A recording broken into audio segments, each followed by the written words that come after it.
Hello, friend. I'm going to give you a crash course today on the Holy Trinity, right?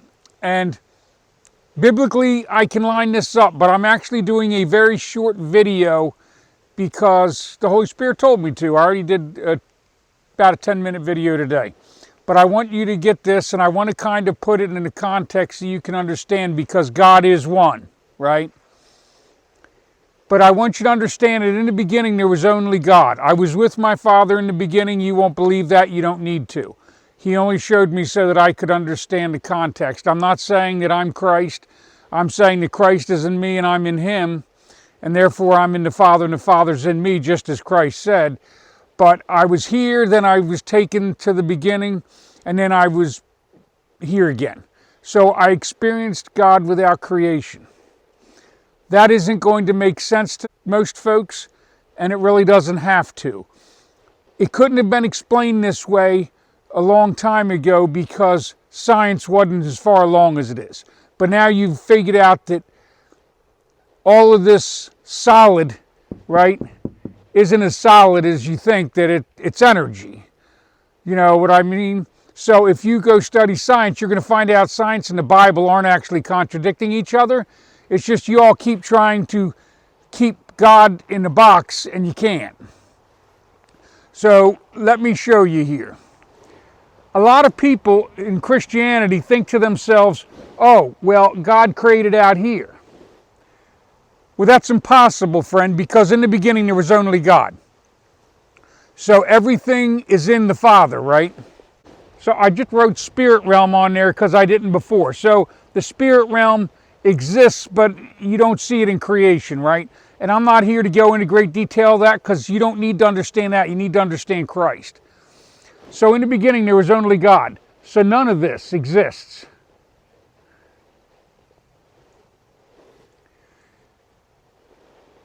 If my Father created creation outside of Himself, it means there was something there before God, right? So understand, God is the original consciousness of all things. And Jesus literally told you, I am in the Father and the Father is in me. He said, the Father and I are one.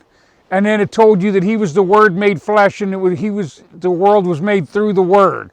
The world was made through Christ, right? So Christ is in the Father, and creation was made through Him, and therefore there's creation.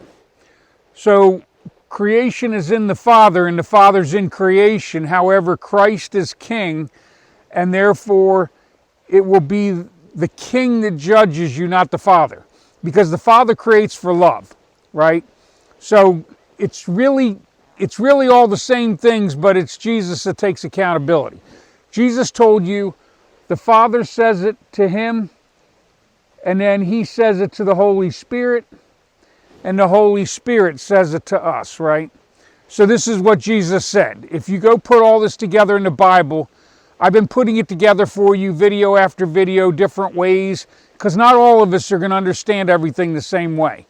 You don't need to. You don't have to understand it. But if this gives you a concept that allows you to build a new relationship with God and believe that the Holy Spirit, which is the voice of God, is going to testify to you about Christ, He'll do it, right? Why? Because the Father said He would, because He said it through the Son. And therefore the Spirit of truth will come to you. I don't care what the church says. They're not my teacher. Jesus said, call no man teacher. I'm your teacher. So I've looked to Him for the truth. And He's the one who set me free. He's the one who raised me up out of hell and loosed my chains and set me free. Friend, I was in a state or place of mental suffering, Gehenna, right? That's where they got the word hell. It wasn't actually Hades, except for like one time, right? You ought to go figure that stuff out. There's a reason the Jews don't believe in your religion, because some of the things that you believe are kind of held till the end of the age to be unveiled in Revelation, right?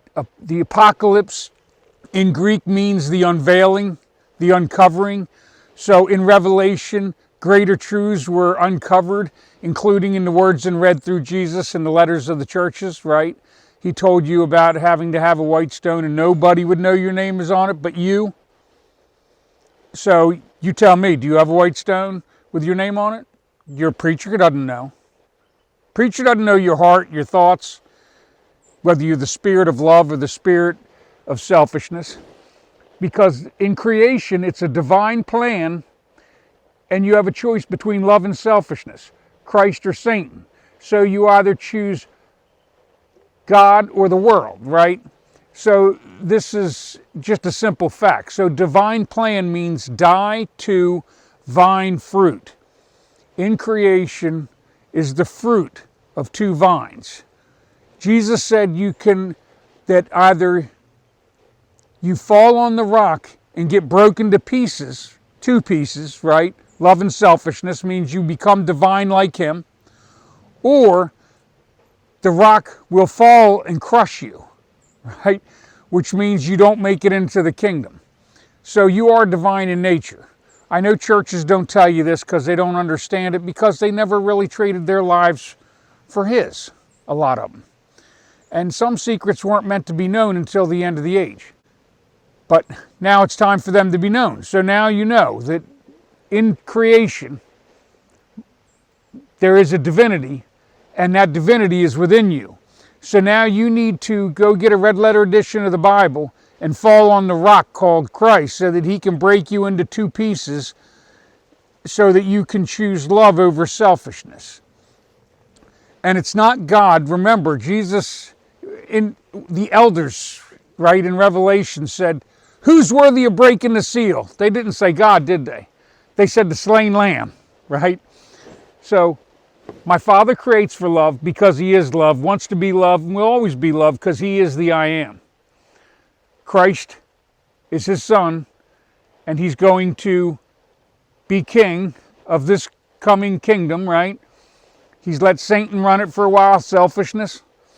But now, if you're not going to rise in the spirit of love, which is the Spirit of Christ, the Holy Spirit, the Spirit of God, well then, because you don't make that choice, you're not going to fit in that kingdom, and therefore he has to get rid of you, right? Because the spirit of selfishness won't fit in that kingdom. So it's time for you to get a red letter edition of the Bible, spend time in your secret place, get to know the Son so that you can know the Father, and then the Father will testify to you about himself through the Son, right? Because the Father says it to the Son says it to the Holy Spirit, and the Holy Spirit says it to you, right? These are Jesus' words. You call me a liar, you call Jesus a liar, right? So are you calling your king a liar, or are you going to follow Paulianity? All right, friend. Just know I love you because my Father loves you, and may God bless you and yours.